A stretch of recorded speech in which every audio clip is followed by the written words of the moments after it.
या देवी सर्वभूतेषु मामात्र रूपेण संस्थिता नमस्तस्यै नमस्तस्यै नमस्तस्यै नमो नमः। जय माता दी। मासिक दुर्गा अष्टमी की आप सबको हार्दिक शुभकामनाएं। दुर्गा अष्टमी की व्रत कथा। प्राचीन काल में देवताओं और राक्षसों में 100 वर्ष तक युद्ध चलता रहा। उस समय राक्षसों के स्वामी महिषासुर और देवताओं के स्वामी इंद्र थे। इस युद्ध में देवताओं की सेना महाबली राक्षसों से पराजित हो गई। सब देवताओं पर विजय प्राप्त कर महिषासुर स्वयं इंद्र बन बैठा। पराजित होने पर देवता ब्रह्मा जी के नेतृत्व में भगवान विष्णु और भगवान शंकर की शरण में गए। उन्होंने उनको अपनी पराजय तथा महिषासुर के बल और प्रताप का संपूर्ण विवरण सुनाया। महिषासुर ने सूर्य, इंद्र, अग्नि, वायु, चंद्रमा, यम, वरुण तथा अन्य देवताओं के सभी अधिकार छीन लिए हैं। वे स्वयं ही सबका अधिपति बन गया है। उसने सभी देवताओं को स्वर्ग से निकाल दिया है। महिषासुर महान दुरात्मा है। सभी देवता पृथ्वी पर मनुष्यों की भांति विचरते हैं। अब हम आपकी शरण में आए हैं, उसके वध का आप कोई उपाय कीजिए। देवताओं की दीन वाणी सुनकर भगवान विष्णु और भगवान शंकर अत्यधिक क्रोध में भर गए। उनकी भ्रुकुटी तन गई और आंखें लाल हो गई। उसी समय ब्रह्मा, विष्णु और शिव के मुंह से पूर्ण क्रोध के कारण एक महान तेज प्रकट हुआ। इसी प्रकार अन्य सभी देवताओं के शरीर से भी बड़ा भारी तेज निकला। वे सब तेज मिलकर एकाकार हो गया। महान तेज का एक पुंज ज्वालायमान पर्वत से जान पड़ रहा था। देवताओं ने देखा उसकी ज्वालाएं संपूर्ण दिशाओं में व्याप्त हो रही हैं। वे तेज पुंज सभी देवताओं के शरीर से प्रकट होने के कारण उसकी तुलना किसी से नहीं की जा सकती थी। एकत्रित होने पर वे पुंज एक नारी के रूप में परिणित हो गया और उसके प्रकाश से तीनों लोक भर गए। भगवान शंकर के तेज से उस देवी का मुख प्रकट हुआ। यमराज के तेज से देवी के बाल प्रकट हुए तथा विष्णु भगवान के तेज से देवी की भुजाएं प्रकट हुई। चंद्रमा के तेज से देवी के दोनों स्तन, इंद्र के तेज से कट प्रदेश, वरुण के तेज से देवी की जंघा एवं उरुस्थल, पृथ्वी के तेज से नितंबों का निर्माण हुआ। ब्रह्मा जी के तेज से देवी के दोनों चरण, सूर्य के तेज से चरणों की उंगलियां, वसुओं के तेज से हाथों की उंगलियां, कुबेर के तेज से नासिका का निर्माण हुआ। प्रजापति के तेज से दांतों का, अग्नि के तेज से 3 नेत्रों का निर्माण हुआ। संध्याओं के तेज से दोनों भौहों का, वायु के तेज से दोनों कानों का निर्माण हुआ। इसी प्रकार दूसरे देवताओं के तेज से कल्याणकारी देवी का प्रादुर्भाव हुआ। समस्त देवताओं के तेज पुंज से प्रकट हुई देवी को देखकर महिषासुर से पीड़ित सभी देवताओं की प्रसन्नता का कोई ठिकाना न रहा। भगवान शिव ने अपने त्रिशूलों में से एक त्रिशूल देवी को दिया। भगवान विष्णु ने अपने चक्र में से एक चक्र देवी को प्रदान किया। वरुण ने शंख, अग्नि ने शक्ति, पवन ने धनुष और बाणों से भरा तरकश देवी को प्रदान किया। इसी प्रकार इंद्र ने अपने वज्र में से एक वज्र और रावत हाथी से उतारकर एक घंटा देवी को प्रदान किया। यमराज ने काल दंड से दंड, वरुण ने पाश, प्रजापति ने स्फटिक की माला तथा ब्रह्मा जी ने कमंडल से कमंडल प्रदान किया। सूर्य भगवान ने देवी के समस्त रोमकूपों में अपनी किरणों का तेज भर दिया। काल ने उन्हें चमकती हुई ढाल और तलवार प्रदान की। क्षीर सागर ने उन्हें उज्जवल हार तथा सभी जीर्ण न होने वाले 2 दिव्य वस्त्र भेंट किए। साथ ही उन्हें दिव्य चूड़ामणि, कानों के लिए 2 दिव्य कुंडल तथा कड़े प्रदान किए। इसके साथ ही उन्हें उज्जवल अर्धचंद्र, बाहों के लिए बाजूबंद, चरणों के लिए नुपुर, गले के लिए सुंदर हंसली प्रदान की। अंगुलियों के लिए रत्न जड़ित अंगूठियां भी प्रदान की। विश्वकर्मा ने उन्हें फरसा और कई प्रकार के अस्त्र और अभेद्य कवच प्रदान किए। इसके अतिरिक्त कभी न मुरझाने वाले कमल के फूलों की मालाएं भी भेंट की। समुद्र ने उन्हें सुंदर कमल के पुष्प भेंट किए। हिमालय ने सवारी के लिए उन्हें सिंह और तरह तरह के रत्न भेंट किए। यक्षराज कुबेर ने उन्हें मधु से भरा हुआ पात्र तथा शेषनाग ने बहुमूल्य मणियों से विभूषित नागहार भेंट किया। इसी प्रकार अन्य सभी देवताओं ने भी अनेक प्रकार के आभूषण और आयुध भेंट किए। इस प्रकार सम्मानित होने पर देवी ने उच्च स्वर से गर्जना की। उनके इस भयंकर नाद से समस्त भूमंडल और आकाश गूंज उठा। देवी के अट्टहास से पृथ्वी कांपने लगी। ये घोर गर्जना कहीं समा न सकी। समस्त लोग क्षुभित हो गए। समुद्र में ऊंची ऊंची लहरें उठने लगी, पृथ्वी हिलने लगी। सभी देवता प्रसन्न होकर सिंह वाहिनी देवी की जय जयकार करने लगे। ऋषि मुनि भी भगवती देवी की नम्रता पूर्वक प्रार्थना करने लगे। इस प्रकार देवी भगवती ने सारे विश्व को भय मुक्त कर दिया। असुर सेना भी हथियारों से लड़ने को तैयार हो गई। महिषासुर क्रोधित होकर बोला, ये क्या हो रहा है? महिषासुर सेना के साथ उस तरफ दौड़ा जहां पर देवी भगवती अट्टहास कर रही थी। उसी समय उसने तीनों लोकों में व्याप्त भगवती को देखा। महिषासुर देखता है कि विश्व व्यापिनी देवी भगवती अपने चरणों के बोझ से पृथ्वी को रसातल में दबा रही है और अपने मुकुट से आकाश को छू रही है। उनके धनुष के टंकार से सारा पाताल लोक कंपायमान हो रहा है। महिषासुर ने देखा कि देवी भगवती ने अपनी सहस्रों भुजाएं सब दिशाओं में फैला रखी हैं। देवी का राक्षसों के साथ युद्ध प्रारंभ हो गया। अनेकों प्रकार के अस्त्र शस्त्रों से सबकी सब दिशाएं उद्भाषित होने लगी। महिषासुर की सेना का सेनापति चिक्षुर आगे बढ़कर देवी के साथ युद्ध करने लगा। दूसरे राक्षसों की चतुरंगिणी सेना लेकर चामर भी लड़ने लगा। उदग्र नामक महादैत्य भी 60,000 महारथियों को लेकर युद्ध में कूद पड़ा। महाहनु नामक दैत्य 1 करोड़ रथियों को लेकर और असलीमा नामक असुर 5 करोड़ सैनिकों को लेकर युद्ध करने लगा। वाशकर नामक राक्षस 60 लाख सैनिकों के साथ युद्ध क्षेत्र में कूद पड़ा। वृत्त नामक राक्षस भी 1 करोड़ रथी सेना लेकर युद्ध के मैदान में कूद पड़ा। विडालक्ष नामक राक्षस भी 1.5 करोड़ सेना लेकर भगवती से युद्ध करने लगा। अन्य राक्षस भी अपनी सेना रथ, घोड़े, हाथी लेकर देवी भगवती से युद्ध करने लगे। राक्षसी सेना तोमर, भिंदीपाल, शक्ति, मूसल, परशु, पट्टिश, खड़ग आदि शस्त्रों से लेस भगवती के साथ युद्ध करने लगी। कुछ राक्षसों ने देवी पर शक्तियां और पाश फेंके।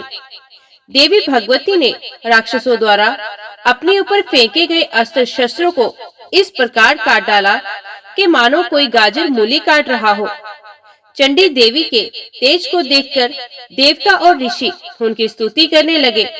इससे देवी उत्साहित होकर अपने शस्त्रों द्वारा राक्षस सेना को निशाना बनाने लगी। उनका वाहन शेर भी क्रोधित होकर गर्दन के बालों को हिलाने लगा तथा दहाड़ने लगा। वे राक्षसों की सेना में इस प्रकार घूमने लगा मानो वन में आग लग गई हो। देवी क्रोध में भरकर नथुने फुलाकर श्वास छोड़ने लगी। उनके प्रत्येक श्वास से सैकड़ों हजारों गण पैदा हो गए। उन गणों ने खग, बिंधीपाल, परशु, पट्टिश आदि से युद्ध करना शुरू कर दिया। वे देवी के गण राक्षसों का नाश करने लगे। कुछ गण नगाड़े, शंख आदि बजाने लगे। कुछ गण मृदंग बजाने लगे। तब देवी भगवती ने त्रिशूल, गदा तथा शक्तियों से आक्रमण कर दिया। रणचंडिका देवी ने तलवारों से सैकड़ों असुरों को मौत के घाट उतार दिया। कुछ राक्षस देवी के घंटे की आवाज से मोहित हो गए। बहुत से राक्षसों को देवी ने अपने पाश में बांधकर पृथ्वी पर घसीटकर मार डाला। देवी भगवती ने बहुत से राक्षसों को अपनी गदा और मुसल की मार से घायल कर दिया। कितने ही राक्षसों के हृदय शूल से फट गए। कितने ही राक्षसों को बाणों की वर्षा कर देवी ने मौत के घाट उतार दिया। कितने ही राक्षसों की भुजाएं कट गई। अनेकों राक्षसों की गर्दनें शरीर से अलग हो गई। देवी ने कुछ राक्षसों के शरीर के 2 टुकड़े कर दिए। कुछ राक्षस जंघा कट जाने से धराशायी हो गए। कुछ दैत्यों की एक भुजा, एक आंख और एक टांग कटकर देवी ने उन्हें 2 हिस्सों में बांट दिया। अनेकों राक्षसों के मस्तक कटकर पृथ्वी पर गिरने लगे। राक्षसों के सिर विहीन, धड़ हाथों में तलवार, शक्तियां और रिष्टि आदि शस्त्र लेकर घूम रहे थे। कुछ असुर देवी को ठहर जा कहकर पुकार रहे थे। युद्ध का मैदान रथी, हाथी, घोड़े एवं राक्षसों की लाशों से पटा पड़ा था। वहां पर आना जाना कठिन था। युद्ध के मैदान में इतना रक्त बह रहा था कि मानो रक्त की नदी बह रही हो। देवी चंडी ने असुर सेना का इस प्रकार संहार कर दिया, मानो तिनके और लकड़ी के ढेर में आग लग गई हो। चंडी के गणों ने उन राक्षसों के साथ ऐसा युद्ध किया कि देवता प्रसन्न होकर आकाश से फूलों की वर्षा करने लगे। देवी का वाहन सिंह भी भयंकर आवाज करता हुआ तथा अपने बालों को हिलाता हुआ घूम रहा था। महिषासुर के प्रधान सेनापति चिक्षुर ने जब देखा कि हमारी सेना का संहार हो रहा है, तो वे क्रोध से भर गया और स्वयं भी अंबिका के साथ युद्ध करने के लिए चल पड़ा। उसने युद्ध के मैदान में जाकर देवी पर बाणों की ऐसी वर्षा की जैसे बादल मेरू पहाड़ के शिखर पर पानी की धारा बरसा रहे हों। इस पर देवी ने अपने बाणों से चिक्षुर के बाणों को काटकर उसके सारथी एवं घोड़ों को मार डाला। इसके बाद देवी ने चिक्षुर के धनुष तथा ध्वजा को भी काट दिया। चिक्षुर के धनुष के कट जाने पर देवी ने उसके अंगों को भी अपने बाणों से बींध दिया। धनुष, रथ, घोड़ा और सारथी के नष्ट हो जाने पर चिक्षुर अपने हाथ में ढाल एवं तलवार लेकर भगवती देवी का वध करने के लिए आगे बढ़ा। उसने तलवार से सिंह के मस्तक पर प्रहार करके बड़े वेग से उसने देवी की बाईं भुजा पर वार किया। वे तलवार जब देवी की भुजा पर पड़ी तो वे टूट गई। इस पर क्रोध से लाल नेत्र करके चिक्षुर ने अपने त्रिशूल से देवी पर वार किया। त्रिशूल आकाश मार्ग से गिरता हुआ सूर्य के समान प्रकाशमान दिखाई पड़ा। त्रिशूल को अपनी ओर आते देख देवी ने अपने त्रिशूल से चिक्षुर के त्रिशूल के 100 टुकड़े कर दिए और इसके साथ ही देवी के त्रिशूल ने चिक्षुर के प्राण भी हर लिए। इस प्रकार देवी ने चिक्षुर का अंत कर दिया। चिक्षुर के मरने पर देवताओं का शत्रु चामर दैत्य हाथी पर बैठकर देवी भगवती से युद्ध करने आया। उसने आते ही देवी पर शक्ति का प्रहार किया। इस पर देवी ने अपनी हुंकार से शक्ति को निष्प्रभावी बना दिया। शक्ति को निष्प्रभावी होते देखकर चामर ने अत्यंत क्रोधित होकर अपना त्रिशूल देवी भगवती पर फेंका। देवी ने उस त्रिशूल के अपने बाण से टुकड़े टुकड़े कर डाले। इसके बाद देवी का वाहन सिंह उछलकर हाथी पर बैठ गया और चामर से मल युद्ध करने लगा। सिंह ने चामर को हाथी पर से नीचे जमीन पर गिरा दिया। सिंह बड़े वेग से आकाश की ओर उछला और जब वे पृथ्वी पर वापस आया तो उसने अपने पंजों से चामर का सर धड़ से अलग कर दिया। क्रोधित देवी ने शीला और वृक्ष आदि की चोटों से उदगर नामक राक्षस को मार डाला। उसके बाद कराल नामक राक्षस को अपने दांतों, मुक्कों और थप्पड़ों से मार डाला। अब देवी ने गदा के प्रहार से उदित नामक दैत्य को भी मार डाला। इसके बाद वाशपाल नामक राक्षस का बिंधीपाल से अंत कर दिया। बाणों से ताम्र और अंधक नामक राक्षसों को मौत के घाट उतार दिया। त्रिनेत्रों वाली देवी दुर्गा ने उग्रा से उग्रवीर्य महाहनु नाम के राक्षसों को त्रिशूल से मार गिराया। तलवार से बिडाल नामक राक्षस का सर धड़ से अलग कर दिया। दुर्धर और दुर्मुख राक्षसों को अपने बाणों द्वारा यमलोक पहुंचा दिया। इस प्रकार जब महिषासुर ने देखा कि देवी ने मेरी सारी सेना को यमलोक पहुंचा दिया है, तो वे भैंसे का रूप धारण कर देवी के गणों को दुख पहुंचाने लगा। कुछ गणों को मुंह के प्रहार से, कुछ गणों को खुरों से, कुछ गणों को पूंछ घुमाकर तथा कुछ गणों को सींगों के प्रहार से चोट पहुंचाने लगा। किसी तेज दौड़कर, किसी को गर्जना करके, किसी को भ्रमण और श्वास की वायु से पृथ्वी पर पटकने लगा। इसके बाद वे देवी के वाहन सिंह को मारने दौड़ा तो देवी को उस पर क्रोध आ गया।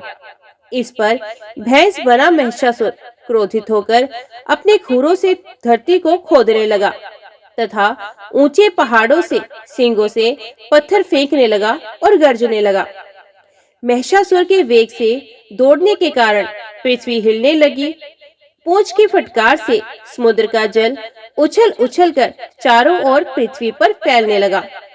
सींगों के आघात से मेघ खंड खंड हो गए और उसकी श्वास से वायु से उड़ते हुए सैकड़ों पर्वत आकाश से पृथ्वी पर गिरने लगे।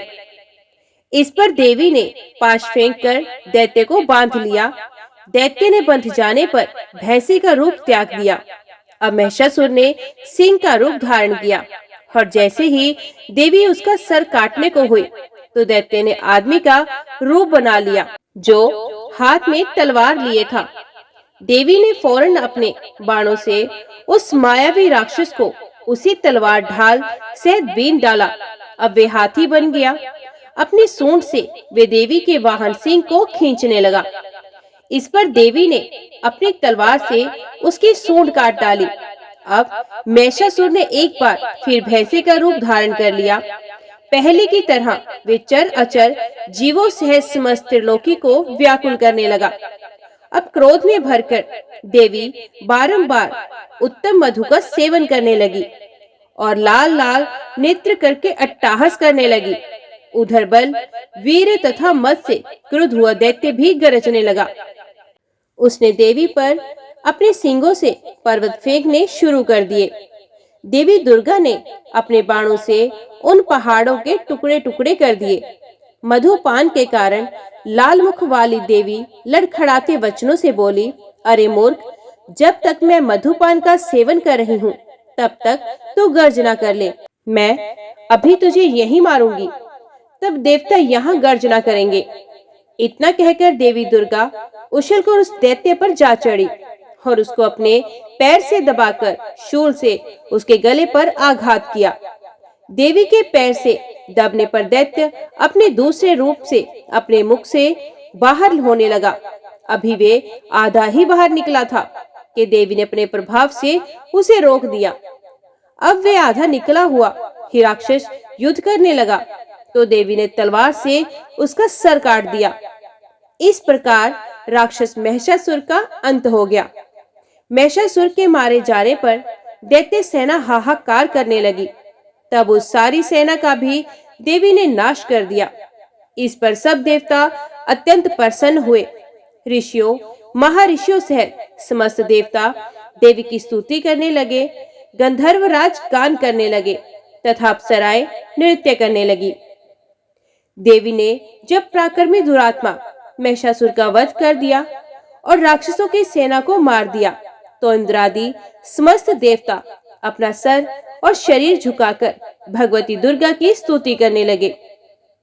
जिस देवी ने अपनी शक्ति से ये जगत व्याप्त कर रखा है और जो समस्त देवताओं तथा महर्षियों की पूजनीय है, उस अंबिका को हम भक्ति पूर्वक वंदना करते हैं। वे हम सबका कल्याण करें। जिस अतुल बल और प्रभाव का वर्णन भगवान विष्णु, भगवान शंकर और ब्रह्मा जी भी नहीं कर सके, वे चंडिका देवी इस संपूर्ण संसार का पालन करें और अशुभ भय का विनाश करें। पुण्य आत्माओं के घरों में आप स्वयं लक्ष्मी का रूप हो और पापियों के घर में तुम अलक्ष्मी रूप हो और सतकुल में जन्म लेने वालों के लिए तुम लज्जा रूप होकर उनके घरों में निवास करती हो।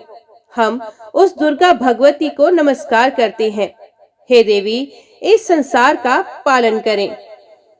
हे मातेश्वरी, आपके इस अचिंत्य रूप का असुरों का संहार करने वाली शक्ति तथा युद्ध में असुरों के साथ आपके अनेक प्रकार के चरित्रों का हम किस भांति वर्णन कर सकते हैं। अर्थात आपकी महिमा का वर्णन शब्दों से बाहर की बात है। आप संपूर्ण संसार की उत्पत्ति का कारण है।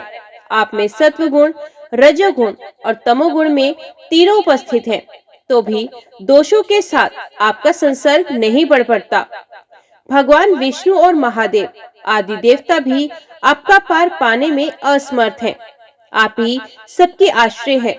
ये समस्त जगत आपका अंशभूत है, क्योंकि आप सबकी आदिभूत अव्याकृता पराशक्ति हो, परा प्रकृति हो। हे देवी, संपूर्ण यज्ञों में जिसके उच्चारण में सब देवता तृप्त होते हैं, वे स्वाहा आप ही हैं। इसके अतिरिक्त आप पितरों की भी तृप्ति का कारण है, इसलिए सब लोग आपको स्वधा कहते हैं। हे देवी, वे विद्या जो मोक्ष को देने वाली है, जो अचिंत्य महाज्ञान स्वरूपा मोक्ष की इच्छा वाले मुनिजन जिसका अभ्यास करते हैं, वे भी तुम ही हो।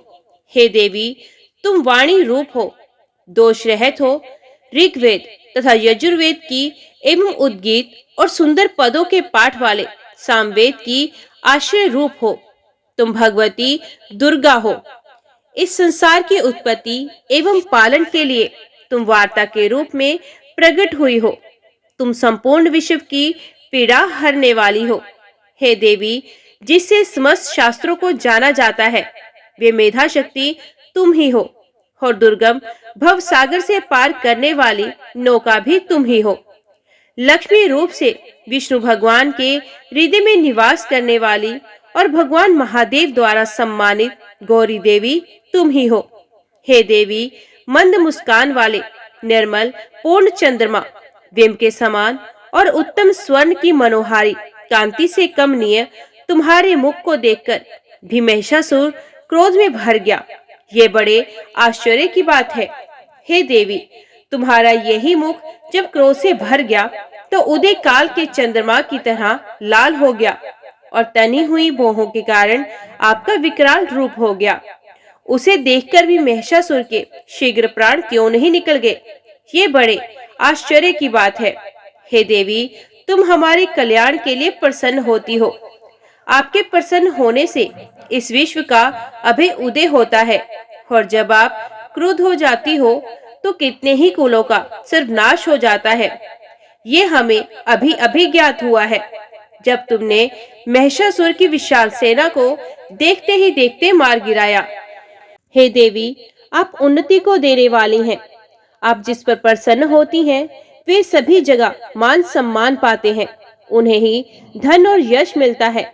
वे अपने धर्म का भी पालन करते हैं। वे ही रक्षित रहते हैं। वे अपनी पत्नी, अपने बच्चों तथा संबंधियों के साथ प्रसन्न रहते हैं। हे देवी, आपकी कृपा से ही अत्यंत आहत पुण्य आत्मा पुरुष अपने धर्म संबंधी कार्य प्रतिदिन निष्पादित करते हैं।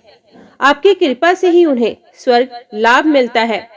इसी कारण आप तीनों लोकों में फल देने वाली मानी जाती हैं। हे देवी दुर्गे, आपका स्मरण करने पर आप प्राणियों के भय हरण करने वाली हैं। स्वस्थ पुरुष जब आपका स्मरण करते हैं तो आप उन्हें अत्यंत पवित्र बुद्धि प्रदान करती हैं। दरिद्रता, दुख और भय हरने वाली देवी, आपसे बढ़कर और कौन इस संसार में है? आप ही सबका उपकार करने वाली तथा सर्वदा दयामयी है। हे देवी, उन असुरों का विनाश करने से संसार में सुख और शांति हो, और ये राक्षस नरक में रहने के निमित्त भले ही पाप करते हो, परंतु युद्ध में मरकर इनको स्वर्ग मिले, ये सोचकर ही आप इन राक्षसों का संहार करती हो। हे देवी, संपूर्ण राक्षस आपके केवल देखने मात्र से ही भस्म हो सकते थे, फिर आपने अस्त्रों शस्त्रों से इनका विनाश किया। इसका कारण यही था कि शस्त्र के प्रहार से राक्षसों को भी स्वर्ग प्राप्त हो जाए। इस प्रकार शत्रु के लिए भी आपके विचार कितने उत्तम हैं। हे देवी, आपकी तलवार की उग्र प्रभा, पुंज और त्रिशूल की चमक से उन राक्षसों की आंखें फूट जानी चाहिए थी, परंतु इसका भी एक प्रमुख कारण ये है कि चंद्रमा की किरण के सदृश आपका शीतल मुख उन्होंने देख लिया था। हे देवी, आपका शील स्वभाव दुराचारियों के दुष्ट स्वभाव को निर्वृत्त करने वाला है। आपका रूप अचिंत्य है, उसकी तुलना किसी से नहीं की जा सकती। आपका पराक्रम तो देवताओं के पराक्रम को नष्ट करने वाले राक्षसों के पराक्रम को नष्ट करने वाला है। इस प्रकार आप शत्रुओं पर भी दया करती रहती हो। हे देवी, आपके इस पराक्रम की बराबरी किसी से नहीं की जा सकती। शत्रु को भयभीत करने वाला आपका पराक्रम और सुंदर स्वभाव और किसी में नहीं है। हृदय में ममता में दया और युद्ध क्षेत्र में कठोरता, तीनों लोकों में आपसे बढ़कर किसी में नहीं है। हे देवी, युद्ध क्षेत्र में शत्रु को मारकर तुमने उन्हें स्वर्गलोक में स्थान प्रदान किया।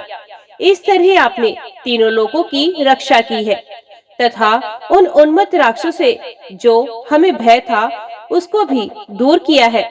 आपको हमारा बारंबार नमस्कार है। हे देवी, त्रिशूल से हमारी रक्षा करो। हे अंबिके, तलवार से हमारी रक्षा करो तथा घंटे की ध्वनि और धनुष के टंकार से हमारी रक्षा करो। हे दुर्गा देवी, चारों दिशाओं उत्तर, दक्षिण, पूर्व और पश्चिम में अपने त्रिशूल को घुमाकर हमारी रक्षा करो। हे माता, तीनों लोकों में जो आपके सौम्य रूप हैं तथा असौम्य रूप हैं, उनसे हमारी रक्षा करो एवं इस पृथ्वी की भी रक्षा करो। हे अंबिके, आपके हाथों में जो खड़ग, शूल और गदा आदि शस्त्र शोभायमान है, उनके द्वारा हमारी रक्षा करो। इस प्रकार सब देवताओं ने जगत माता भगवती की स्तुति की और नंदन वन के पुष्पों तथा गंध अनुलेपनों द्वारा उनका पूजन किया। सभी देवताओं ने भक्ति पूर्वक दिव्य धूपों द्वारा अर्चना की, फिर प्रणाम करने लगे। तब देवी दुर्गा प्रसन्न होकर उन देवताओं से बोली, हे देवताओं, तुम सब लोग जिस वस्तु की अभिलाषा रखते हो मुझसे मांग लो। देवता बोले, हे भगवती ने हमारी सब इच्छाएं पूर्ण कर दी हैं। अब हमें कुछ नहीं चाहिए। हमारा शत्रु महिषासुर मार गया है। हे महेश्वरी, इतने पर भी यदि आप हमें कुछ और वर देना ही चाहती हैं, तो जब जब हम आपको स्मरण करें तब तब आप दर्शन देकर हम लोगों के महान संकट दूर कर दिया करें। हे मातेश्वरी, जो भी मनुष्य इन स्तुतियों द्वारा आपकी स्तुति करे, उसे वित्त, समृद्धि और वैभव देने के साथ ही उसके धन और स्त्री आदि संपत्ति को बढ़ाने के लिए आप सदा हम पर प्रसन्न रहें। देवताओं ने जब संसार के लिए तथा अपने लिए इस भांति प्रश्न किया तो देवी तथास्तु कहकर अंतर ध्यान हो गई। ओम चंडिकाय नमः। आज की वीडियो में इतना ही। उम्मीद करती हूँ वीडियो आपको पसंद आई होगी। वीडियो पसंद आई हो तो वीडियो को लाइक और चैनल को सब्सक्राइब जरूर कीजिएगा। जय माता दी लिखकर कमेंट बॉक्स में अपनी हाजिरी और अपने सुझाव देना ना भूलिएगा। तो मिलते हैं अगली कथा अगली वीडियो के साथ। तब तक के लिए देखते व सुनते रहिए। जय मां कंजक, जय माता दी।